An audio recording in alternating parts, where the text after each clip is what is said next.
Hello, everyone. Wanted to take this opportunity to break away from the presentation and highlight the incredible data that you can utilize from this particular study to help elevate your program. And it's truly data that is peer based. When you take the study, you choose if you want your data to be customized by industry or by size of organization by organizational revenues. Now, this type of data is only available to those who participate in any of our studies. So, obviously, our reports, our general reports, are complimentary to everyone. But to get this customized peer based data, you do need to participate. I should note that participation is completely confidential. All we need is your email address because, of course, we do need to know where to send the information. Now, here, what you're seeing in front of you is kind of a dual screen. On the left side, we have an actual response from an individual. So that's why I blacked out their email, anything about some um, identifying information for their organization as far as size. I did include that they are a financial mortgage, which this dashboard that they chose was the financial dashboard. So on the right side, you see the actual dashboard that's only focused on financial study respondents. So as we go through, what I've done in this particular case is I actually went through a benchmarking call with this participant, and I did color code and put notes within their actual study response. And I went through a benchmarking call with them, which within the study, you can opt to get this benchmarking call as well, which is completely complimentary. So not only the data that you would get via the dashboard, but your actual response as well as the call to go through and kind of really do a comparison to how your program compares to your peer group. And again, that peer group is defined by either industry or by size of organization by organizational revenues. So as we start off, we get in program characteristics. How do you define the program you either manage or work within? You can see here that this person is yellow, which is right in sync with your peer group, 42% equal on business and IT, which was the case over here if we look on the right side. The next question is, how long have some of the aspects, disciplines within your program, how long have they been in existence with or without your involvement? Again, it's color coded, yellow meaning they're in sync with their peer group, red means they're a little bit behind their peer group, and green means they're ahead of their peer group.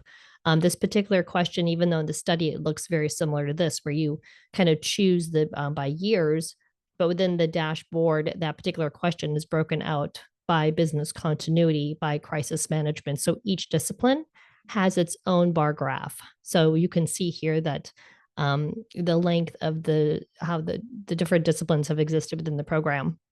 And again, everything's always color coded in this on the left side as well. As we go down, we can see the program maturity. So this person did indicate that their program was fairly immature, currently developing the process of at least documented, repeating the same process as maybe attempted, but again, still very kind of immature, in which they've acknowledged. And they can see that here that's in sync with about 24% of the respondents, but 76% of the respondents noted more mature programs. So in this particular case, it's not surprising to see that there are going to be a lot, kind of mix of yellow and red. Yellow meaning they're in sync with their peer group. Red means that they're kind of falling behind their peer group. And this is some excellent information to provide to your executives. So you can kind of benchmark what you want to focus on in the new year to really elevate the maturity of your program and get a better sense of how your program really compares to your peer group. Next, we get into what are some of the different scenarios that you consider in the development of your resiliency program. Again, anything that was within 50% or plus. If they did market, it was within sync within their peer group. So you see a lot of yellow where they're in sync with your peer group. Again, here's the bar graph on the right side. But in the case of equipment loss, 55% of the respondents indicated that they do have equipment loss within their program development, but this particular respondent did not note that. So that was considered a red. Same with reputational impairment, which we have right down here, 60%. Technology disruption, threat monitoring, assessment, and workplace violence. So again, just great data to really take home to your executives. How do you plan to communicate during a crisis? As we page down, we can get down to the different communication methods here. So there's a lot of yellow where they're in sync, again, with your peer group. We did not highlight satellite phone because only 12% of the respondents indicated satellite phone. So it's not something that their peer group was doing, but they were doing dedicated conference lines, which only 33% of the peer group was doing. So they got a green mark for that.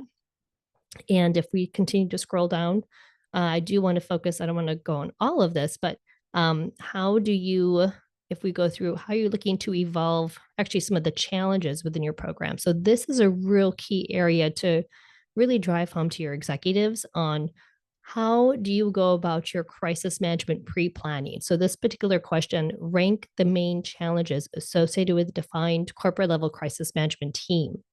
Again, similarly to what we had above, this is one question, but each particular statement has its own bar graph on within the dashboard.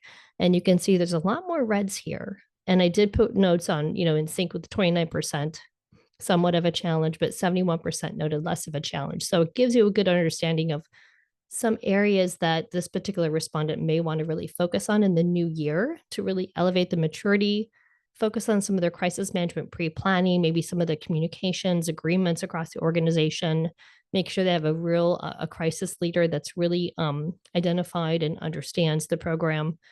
So again, just really, really great data to kind of drive from your executives.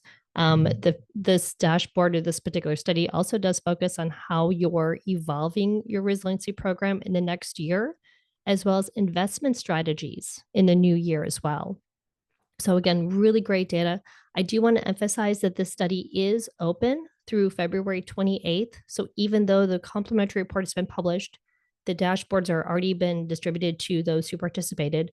You can still participate to get this great data. You can opt in for a benchmarking call. You can go to BC Management's website, bcmanagement.com. Again, BC Management does not exist as an organization anymore. It's actually powered by Wood O'Brien's, but it's easy to find the studies on this particular website. So I'm going to go to bcmanagement.com, click on Research and Insights, go to BCM Program Research. It will take you to this page. Click on Participate, Crisis Management Study, which will take you to this page, and this is where you can participate.